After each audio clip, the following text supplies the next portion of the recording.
Paul Ryan now talking about it. Listen in, please. House has to pass a bill. We've done that. The Senate's got to pass a bill for us to even move the process forward. That's the next step. So we're hoping that they can achieve that next step so that we can bring real relief. Here's the problem. ObamaCare is in the middle of a tailspin. This law is collapsing. So we've got a promise to keep, and also we need to step ahead of the problem that this law is collapsing.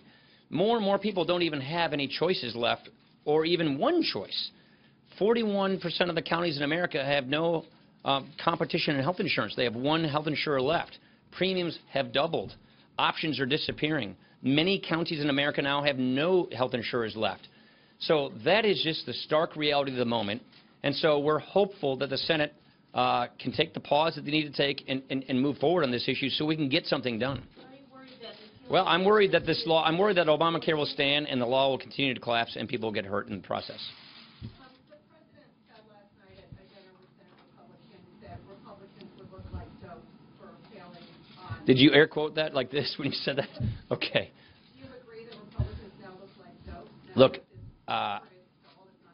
this is a legislative process. It's a hard process.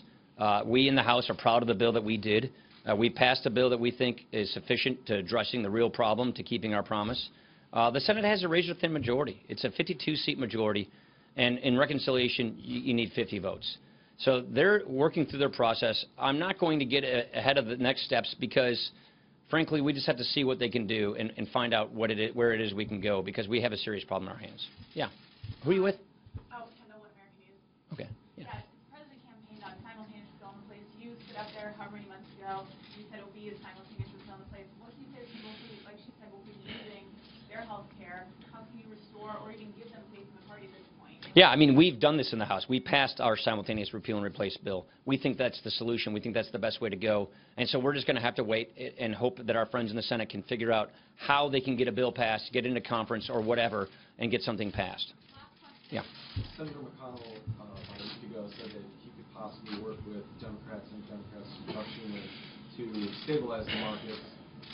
Do you think that that's something that should be done quickly after a repeal vote? Is there potential for that? I'm not going to foreclose any options. The challenge I see, though, is the Democrats have not been interested in working on this. They don't want to get us off of the Obamacare train. They want to double down on a failed system that is in the middle of a collapse. And ultimately, it's very clear that they're more interested in a single-payer system, which means government-run health care. Government-run health care is not in our nation's interest. And so if they want to get away from government-run health care, if they don't want to double down on the failure of Obamacare, then I think we have something to work with. The problem is we just haven't seen any evidence of that yet. Thank you.